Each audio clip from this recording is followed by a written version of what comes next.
कहानी की शुरुआत में ही हम ओमकार उर्फ ओमी शुक्ला नाम के एक आदमी को देखते हैं जो कि लोकल पॉलिटिशियन तिवारी भाई साहब के लिए काम करता था। और ओमकारा के दो भरोसेमंद आदमी थे, ईश्वर उर्फ लंगड़ा त्यागी और दूसरा था केशव उपाध्याय उर्फ केशु फिरंगी। और ये दोनों ही ओमकारा के बहुत वफादार थे। इसके बाद हम देखते हैं कि लंगड़ा त्यागी एक बारात को रोकता है और जो दूल्हा था उसका नाम था राजू। और लंगड़ा राजू को डराता है और वो राजू को कहता है कि ओमकारा उसकी होने वाली पत्नी डॉली मिश्रा को भगाने वाला है। और वो राजू को एक मौका देता है और कहता है कि वो फौरन डॉली के घर जाए और उसे भागने से रोके। और राजू एक स्कूटी लेकर डॉली के घर के लिए निकलता है, लेकिन वो जब तक पहुंचता है तब तक डॉली ओमकारा के साथ भाग चुकी थी। और ये बात जानने के बाद डॉली के पिता बहुत गुस्सा करते हैं। और इसके बाद ही हम देखते हैं कि डॉली के पिता एक एडवोकेट थे और वो तिवारी भाई साहब के लिए काम करते थे और इसी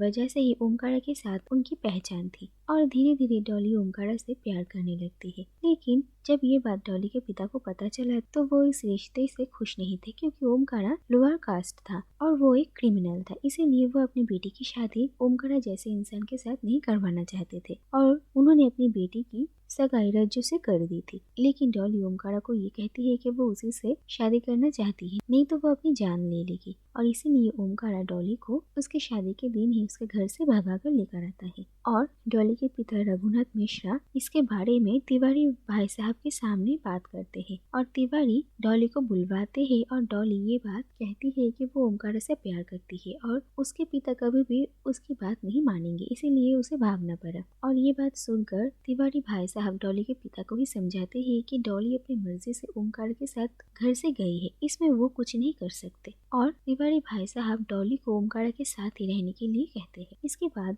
रघुनाथ मिश्रा जाने से पहले ओमकारा से बात करते हैं और वो कहते हैं कि जो बेटी अपने बाप को धोखा दे सकती है वो किसी और की सगी नहीं होगी। और ये कहकर वो वहाँ से चले जाते हैं। ओमकारा फिलहाल तो इस बात पर ज्यादा ध्यान नहीं देता, लेकिन ये बात उसे कुछ अच्छी भी नहीं लगती। इसके बाद हम देखते हैं कि ओमकारा डॉली को लेकर अपने गांव आता है और ओमकारा की बहन इंदु और ओमकारा के बाकी घर वाले डॉली को देखकर बहुत खुश होते हैं। और इंदु लंगड़ा त्यागी की पत्नी थी। इसके बाद डॉली उन लोगों के साथ ही रहने लगती है और हमें ये भी पता चलता है कि केशु और डॉली दोनों एक ही कॉलेज में पढ़ते थे। इसके बाद ये देखा जाता है कि तिवारी भाई साहब पार्लियामेंट के इलेक्शन के लिए कैंडिडेट बनते हैं और वो अपनी जगह ओमकारा को दे देते हैं, जिसके वजह से अब ओमकारा अगले स्टेट इलेक्शन में भाग लेगा। और अब ओमकारा की बारी थी कि वो लंगड़ा त्यागी और केशु में से किसी एक को अपनी जगह पर रखे। लंगड़ा त्यागी को ऐसा लगता है कि शायद ओमकारा उनके बाद लंगड़ा त्यागी को ही अपनी जगह देंगे,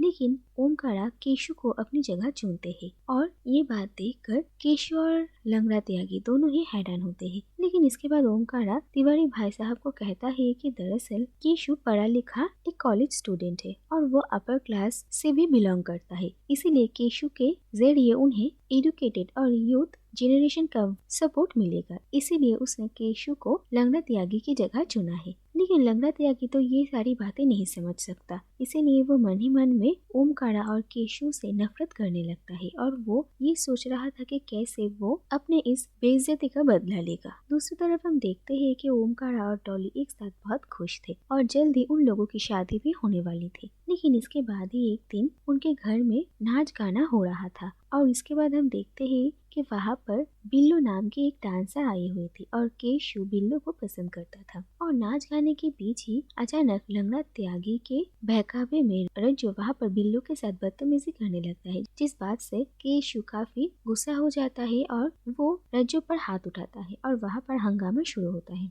और ओमकारा को जब इसके बारे में पता चलता है तो वो केशु पर बहुत गुस्सा करते हैं और वो केशु के प्रमोशन उसे छीन लेते हैं। दरअसल लंगड़ा त्यागी ने जानबूझकर ऐसा किया था जिससे कि वो ओमकारा और केशु के बीच गलत फहमियां पैदा कर सके। और इसके बाद केशु काफी अपसेट था, लेकिन इंदु केशु को समझाती है कि सब कुछ ठीक हो जाएगा। और लंगड़ा त्यागी केशु को कहता है कि क्यों न वो डॉली से जाकर बात करे और डॉली अगर एक बार ओमकारा को केशु को माफ कर देने के लिए कहेगी तो ओमकारा मना नहीं कर सकता। इसके बाद एक दिन जब ओमकारा और लंगड़ा त्यागी काम से घर से बाहर गए थे, तब केशु डॉली से मिलने के लिए आता है और वो डॉली को ओमकारा के पास उसके लिए सिफारिश करने के लिए कहता है और डॉली मान जाती है। लेकिन बदले में डॉली केशु से इंग्लिश गाना सीखना चाहती है। इसके बाद केशु डॉली को जब गाना सिखा रहा था, तभी उन्हें पता चलता है कि ओमकारा घर वापस आ गया और इसीलिए केशु वहाँ से भाग जाता है और ओमकारा केशु को ऐसे भागते हुए देखकर हैरान होता है और लंगड़ा त्यागी ओमकारा के दिमाग में ये बात डालता है कि केशु और डॉली एक साथ एक ही कॉलेज में पढ़ते थे, शायद वो लोग एक दूसरे के फ्रेंड्स हो।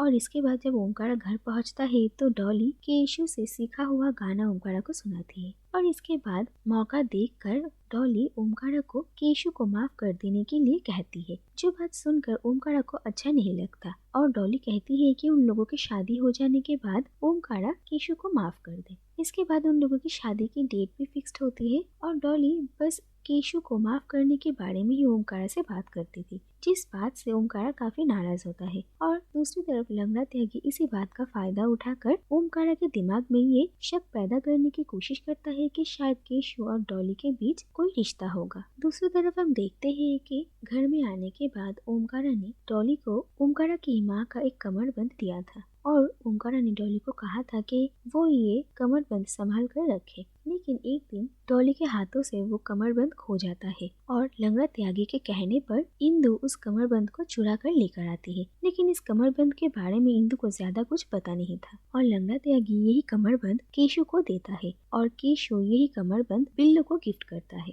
इसके बाद हम देखते हैं कि ओमकारा के राइवल गैंग के मेंबर्स के साथ उनकी दुश्मनी शुरू होती है और एक एक करके ओमकारा अपने राइवल गैंग के मेंबर्स को मारता है और दूसरी तरफ ओमकारा के दिमाग में सिर्फ डॉली और केशु को लेकर ही बातें चलती है और ओमकारा को ये शक होने लगता है कि डॉली सचमुच उससे प्यार करती भी है या नहीं और इसी गुस्से में वो पागल हो रहा था। और इसके बाद वो लंगड़ा त्यागी को इस बात का पुख्ता सबूत लाने के लिए कहता है कि आखिर सच में डॉली और केशु के बीच कोई रिश्ता है या नहीं। दूसरी तरफ ओमकारा और डॉली की शादी का दिन भी पास आ रहा था और ओमकारा का बर्ताव डॉली के ऊपर काफी बदल चुका था, जिस बात से डॉली भी काफी परेशान थी। और शादी के दिन हल्दी की रस्म के वक्त एक अपशगुन होता है, जिससे डॉली और भी ज्यादा डर जाती है और डॉली की ये हालत देखकर इंदु ओमकारा से जाकर बात करती है और वो कहती है कि उन लोगों में कोई प्रॉब्लम है या नहीं। और ओमकारा इंदु को कहता है कि वो डॉली पर पूरी तरीके से भरोसा नहीं कर पा रहा है, क्योंकि डॉली के पिता ने ही एक बार ओमकारा को ये कहा था कि जो औरत अपने पिता को धोखा दे सकती है वो कभी भी किसी की सगी नहीं होगी।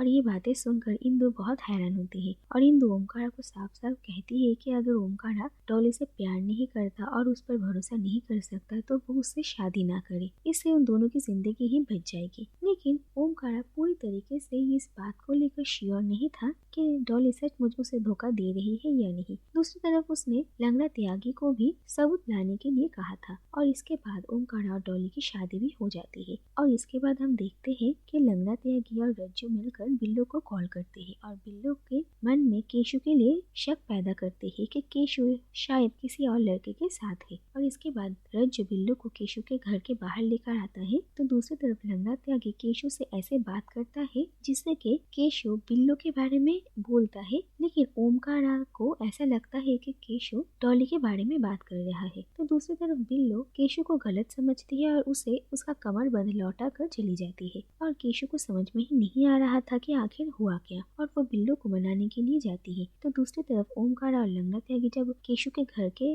बाहर आते हैं तो वो लोग उसके घर के चौखट के बाहर ही ओमकारा का दिया हुआ कमरबंद देखते हैं और ओमकारा समझ जाता है कि डॉली ने ही शायद ये कमरबंद केशु को दिया था, क्योंकि ओमकारा ने जब डॉली को उस कमरबंद के बारे में पूछा था तो डॉली ने कहा था कि वो खो गया है, जिस बात पर उन लोगों में झगड़ा भी हुआ था। इसके बाद ओमकारा अपने कमरे में चला जाता है और वो डॉली से पूछताछ करता है और डॉली पर ये इल्जाम लगाता है कि उसके साथ केशु का कोई रिश्ता है और ये सारी बातें डॉली को बहुत दुख पहुंचाती है और वो ओमकारा को समझाने की कोशिश करती है कि वो सिर्फ उससे ही प्यार करती है, लेकिन ओमकारा के दिमाग में पागलपन सवार था, इसीलिए वो गुस्से में आकर डॉली का दम घोट कर उसे मार डालता है। तो दूसरी तरफ हम देखते हैं कि इतनी आवाज सुनकर इंदु ओमकारा के कमरे में आती है और वहाँ पर आकर वो डॉली की डेड बॉडी देखती है और वहीं पर ही ओमकारा का वही कमरबंद, और इंदु कहती है कि ये कमरबंद तो उसने उसके पति के कहने पर चोरी किया था। और ये बातें सुनकर ओमकारा को समझ में आ जाता है कि इन सब के पीछे लंगड़ा त्यागी का ही हाथ है और उसी ने ही डॉली और केशु के खिलाफ ओमकारा के दिमाग में जहर घोला था। तो दूसरी तरफ हम देखते हैं कि लंगड़ा त्यागी केशु पर गोली चलाता है, लेकिन केशु किसी तरीके से बच जाता है और ये बात लंगड़ा त्यागी को नहीं पता था। और इसके बाद वो ओमकारा के पास उससे मिलने के लिए आता है और इसके बाद इंदु गुस्से में लंगड़ा त्यागी से पूछताछ करती है, लेकिन ओमकारा उसे कुछ भी नहीं कहता और उसे अपने घर से बाहर निकाल देता है। लेकिन दूसरी तरफ इंदु अपने पति के इतने बड़े धोखे को बर्दाश्त नहीं कर पाती और वो गुस्से में लंगड़ा त्यागी के ऊपर वार करती है, जिससे कि वहीं पर ही उसकी मौत हो जाती है और इंदु पूरी तरीके से टूट जाती है। इसके बाद हम देखते हैं कि केशु और कुछ लोगों के साथ ओमकारा के घर में आता है और वो खून में लथपथ था और ओमकारा डॉली के लाश के पास बैठा हुआ था और उसकी दिमागी हालत बिल्कुल खराब हो चुकी थी। और आखिरकार हम देखते हैं कि ओमकारा खुद को मार देता है और डॉली के पास ही ओमकारा भी अपना दम तोड़ देता है और इसी के साथ ये कहानी यहीं पर ही खत्म हो जाती है।